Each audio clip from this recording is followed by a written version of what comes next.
Poor sleep doesn't just make you tired, it changes your body chemistry. It hinders weight loss, it kills your motivation, drains your relationships, and the fix isn't forcing yourself to sleep more, it's about how you structure your day.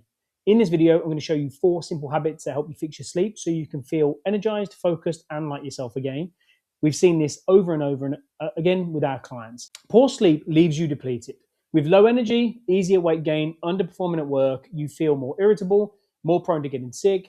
So if you fix your sleep, give your body the chance to recover, reset essentially, and actually work the way it's supposed to, because sleep doesn't start at night, it starts in the morning. What you do when you wake up tells your brain when the day begins, and that timing basically sets the rhythm for the entire day, including when you feel sleepy later. The first thing that matters is sunlight. Getting natural light in that first hour, probably first half an hour after you wake up, helps reset that internal clock. It signals to your brain that it's daytime, which allows cortisol to rise in the morning the way it's supposed to. That morning cortisol rise is crucial. It gives you energy, focus, mental clarity during the day. When cortisol rises at the right time in the morning, melatonin is able to rise naturally at the right time at night. The second piece is wake up time. Waking up at a consistent time, as much as you realistically can, anchors your circadian rhythm. When your wake up time is predictable, your body learns when to wind down. Bedtime becomes easier and sleep starts to feel more automatic instead of forced. This is why so many people notice changes in their sleep within just a few days, fixing their mornings. Bright sleepiness at night, fewer wake-ups halfway through, more stable energy sort of during the day. Once that internal clock is set, the next thing you need to do is build enough sleep pressure throughout the day. What that means is basically good sleep doesn't just happen because you're tired. It happens because your body has built enough sleep pressure during the day. And one of the biggest contributors to that is movement. Regular movement, especially earlier in the day, improves sleep quality and depth. This doesn't mean that you need to do intense workouts every day. Walking counts. Being physically engaged counts. The goal is to use your body so that by nighttime, rest is actually earned. Then the next thing to pay attention to is caffeine. You have a caffeine window during your day, and you need to respect it. Caffeine stays in your system much longer than most people realize. Even if you fall asleep easily, late caffeine can fragment that sleep and reduce its quality. For most people, stopping caffeine by mid-afternoon around 2:30 makes it a noticeable difference in how deeply they sleep at night. Some people will have to cut it off at 1 o'clock because they might be particularly sensitive to caffeine. Now, just a quick one. If you're finding this helpful, I invite you to take 2 seconds to click on the subscribe button inside our YouTube. Thank you. Right, next up, nutrition.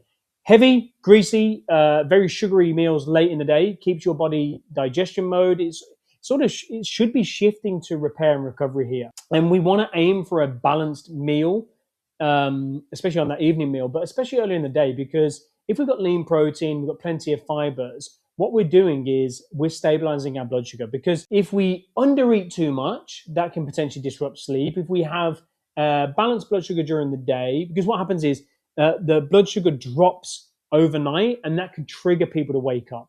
So if we have a solid meal, fibrous and protein based, it's going to be a very good foundation to build from.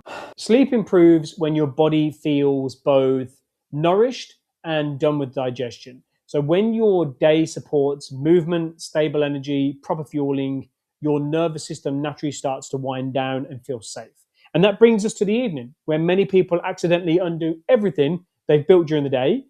And as the day comes to an end, your body needs clear signals that it's safe to shift out of that sort of alert and active mode. And one thing that often gets overlooked here is alcohol. Alcohol might make you feel relaxed at first, but it actually disrupts sleep quality in the night.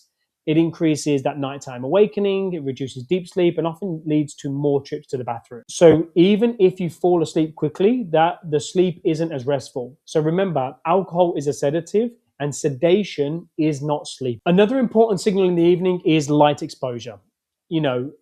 Think about bright lights overhead, late night stimulation from the TV, from your phone, all tell your brain that it's daytime. The blue light interferes with melatonin production, and that is the hormone that helps you fall and stay asleep. So reducing screen time maybe 1 to 2 hours before bedtime is going to make a noticeable difference.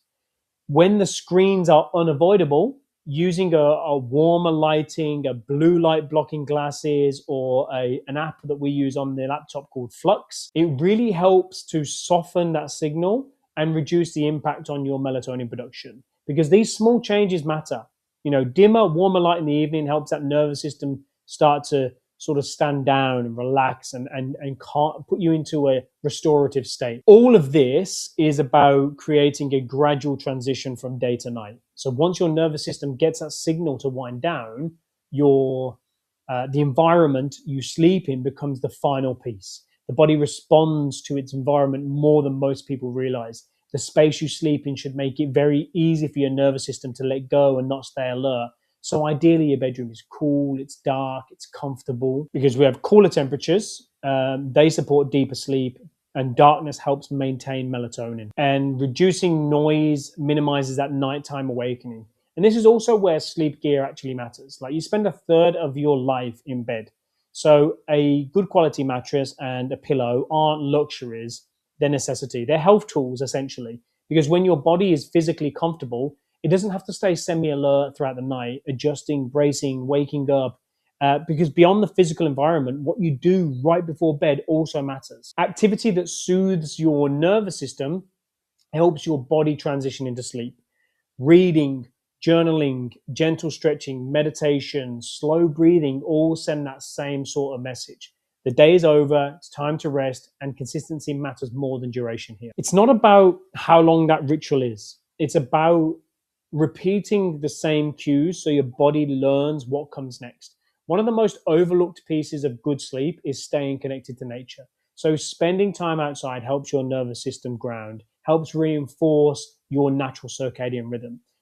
Simple things like going for a walk, especially during that golden hour as the sun is setting, helps your body recognize the day is ending and let's start to prepare for rest. And nature gives your brain the contrast it needs: light and dark, movement and stillness, yin and yang.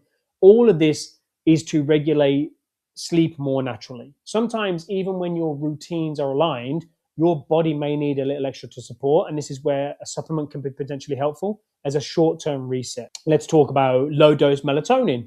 Can help reestablish your sleep rhythm if it's been off or if you're a night shifter.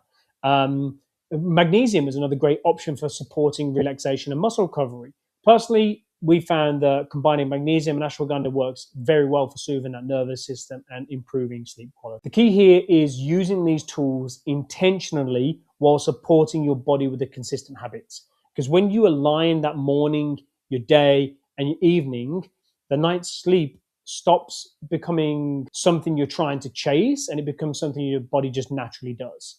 And better sleep doesn't just mean feeling more rested. It means better energy, better mood, better focus, better outcomes across all areas of your life. Don't forget to subscribe, drop a comment, and tell me how your sleep is and what aspect you're struggling the most with. Watch this one next, and we'll see you in the next video.